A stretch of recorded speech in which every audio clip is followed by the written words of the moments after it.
Here now, Trey Gowdy, former House Oversight Committee Chairman and Fox News contributor. Good to have you in New York, yes, Mr. Gowdy. Thank you very much for being here. So, your reaction to the missing of this deadline, and Jerry Nadler also has said, the chairman has said that they're asking him to break his constitutional obligation. And before you answer, I want to sneak in that sound. Let's watch that. We need these materials to fulfill our constitutional obligations.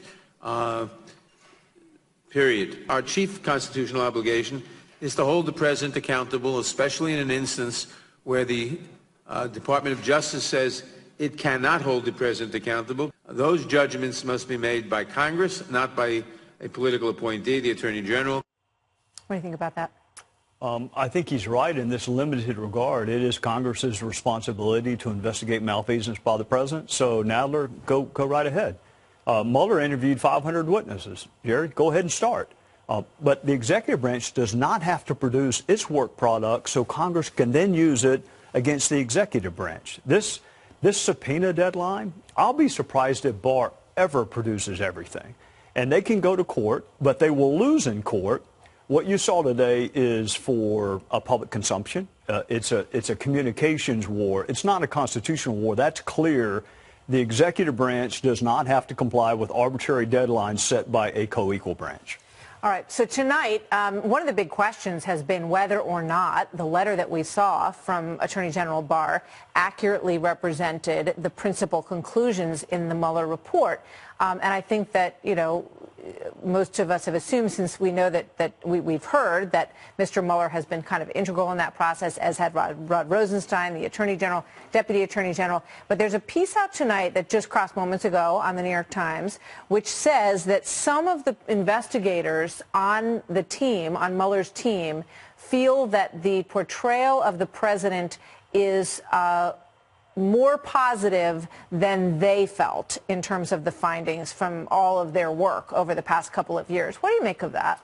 Not at all surprising. You have 40 agents and almost 20 lawyers. I'd be shocked if they all were of unanimous opinion. Remember, with the Clinton email, Jim Baker disagreed with Jim Comey. He believed up until the very end that they had a case that was prosecutable. So I'm not at all surprised by that. The only thing that matters is whether or not you had sufficient probable cause to criminally charge someone. Whether you had some bad acts, some misbehavior.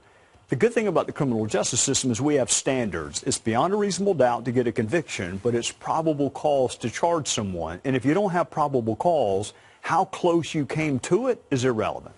All right. So full transparency, you feel that if those arguing in favor of full transparency really mean that, they are also going to want to produce a whole lot of other documents that explain another part of this story. Well, those arguing in favor of full transparency will not be satisfied with the Mueller report. They will want to see the transcripts from the grand jury interviews. They'll want to see the underlying data. I mean, this same game that's being played now, which is we don't believe Barr's summary, they're going to say we don't believe Mueller's report. We want to read these witness interviews for ourselves. So you're then in a position of relitigating the Department of Justice's decision not to charge someone. And if we open that door, if we begin to go down the path where you can investigate but there's not enough evidence to charge, and then be required to turn over all the incriminating evidence you found, then I don't know why we have any evidentiary standards left. Plus, I mean, the process just goes around and around, because the process is that Congress has the right to investigate, to look into it, but they can't charge anyone. What they can do is sort of make a recommendation to charge, and then it would go back to the DOJ, who's already handled it and handed it off to a special counsel for 2 years, correct? Or they can impeach.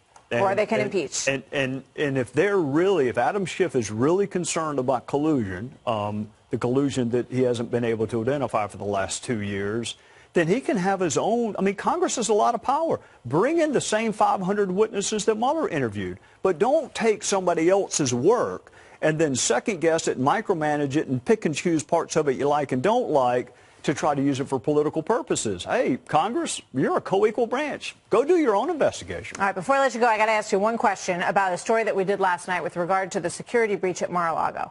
Does it concern you that the president's other home is also, a public place where people come and go? I mean, that's got to be a nightmare for the Secret Service, I would imagine. I'm sure it is. I was there 2 weeks ago. in the interest of full disclosure, I'm a huge fan of law enforcement. I thought they did a phenomenal job. It's really hard when you have a president who likes to interact with people to keep him safe. I was stunned at how tight the security was when I was there, and in terms of secrets staying there, no one has reported how badly Lindsey Graham and Mick Mulvaney lost in golf to being the president. So that secret has remained. I think you heard it here first, though, tonight, folks. Lindsey Graham and Mick Mulvaney will be giving you a call after this. Thank you very much, yes, Trey Gowdy. Good to see you tonight. Yes, ma'am. Trump, 2020 senior campaign advisor. Laura Trump, good to see you again. Welcome. Thank you. Thanks. I'm so happy to be here. You were just up in my home. I was. New Hampshire, live free or die. Yes. And how did that go? Oh, the folks in New Hampshire are very excited about the president. They're excited about the 2020 election. Obviously, they're kind of the first place that gets visited by so many people. You probably know, Trish, we only lost there in 2016 by less than 3,000 votes, about 2,700 votes. So we are bound and determined to win this time around in 2020 in New Hampshire. What is the key, do you think, to your success for 2020? I mean, one of the things that I read you were saying is that you just kind of need to sit back and let it all happen. What do you mean by that? Well, what I mean is that we have seen what the Democrats are offering so far. So many people getting in this race, which, by the way, Trish, I still think is so crazy because you're going to be running against an incredibly successful president who has a roaring economy, who has brought jobs back to this country, lowest unemployment in history.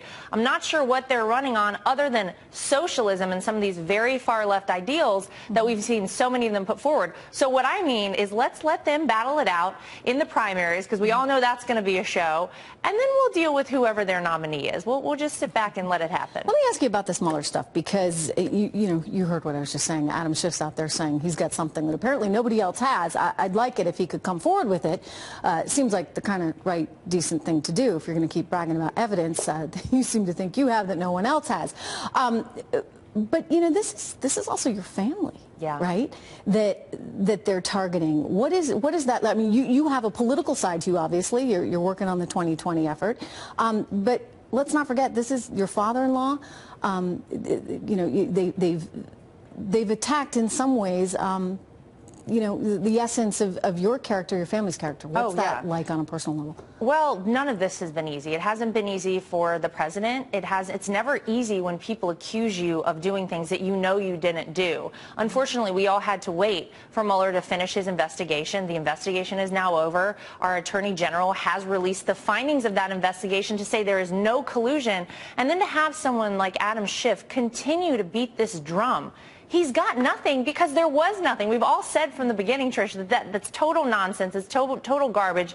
There's still people that can't accept the results of the 2016 election. So sadly, all they have to hang on to is the idea that maybe Donald Trump colluded with Russia, which is so crazy. And all of us have said that from the beginning. But it certainly doesn't feel good whenever people drag your name through the mud or try to insinuate you did something wrong when you know you didn't. So for the president, for all of us and the entire family, we're glad it's over. We feel vindicated. I know the president feels he's been fully exonerated, as he has been. Unfortunately, there are still a few that are dragging it out. Yeah, they're as I said, for political reasons, unfortunately. Because, look, if I were Adam Schiff, I'd be relieved, right? Because what they were talking about was sort of unthinkable and really bad for the country. Yeah, I mean, everyone should rejoice over the fact that we did not have a presidential campaign that colluded with Russia. Unfortunately, you saw some people crying on air, some hosts of shows on other stations crying on air whenever the news was released. But that just shows that they don't really care about this. Let me turn to Joe Biden, who's also in the news these days, and he's one of the people, as we look at this very crowded field of 2020 possible challengers. Joe Biden is under a lot of pressure for some things he maybe did, in some cases a long time ago, in some cases quite recently. He's out there now apologizing for, I guess, his rather handsy, not really apologizing, by the way, saying that, he's learned, he's kind of turning a corner. Here he is. I want to get your reaction. Social norms have begun to change, they've shifted, and the boundaries of protecting personal space have been reset. And I get it. I get it. I hear what they're saying. I understand it. And I'll be much more mindful. That's my responsibility. My responsibility, and I'll meet it. What do you make of that? Well, first of all, I've never met Joe Biden. I don't know him personally, but all I can tell you is the experiences that I have had and that everyone in our family has had when it comes to things, as we were just talking about, being falsely said about you. And it's very easy these days to post something on social media with no accountability, to apparently in many outlets and on many stations report on things without accountability that are not true. So I take everything these days with a grain of salt. Obviously, this has been something that people have said about Joe Biden for a long time. So without knowing him personally, I can't comment on his character. Do you think they're trying to take him down, though? I mean, there are parts of the Democratic Party that would say, well, no, Joe Biden's a little too mainstream for us. We prefer the socialism. Right. Well, that's what I mean. I think it's very interesting, the timing of all this. I think there are a lot of folks who have already put their hats in the ring for the 2020 presidential race on the Democrat side who probably wouldn't like to run against Joe Biden because he's very popular within that party. So listen, I don't know, the bottom line here. Obviously, he does seem to have some explaining to do, but the timing does feel very odd to me. And being around politics, you know how these things work, right? It's really good to see you. Thank you so much. Coming in. And where are you off to next? I know you're in New Hampshire. You're going to continue. Oh, yeah. I think I'm going to Ohio soon. Excellent. And hopefully I can go to my home state of North Carolina very soon. Very nice.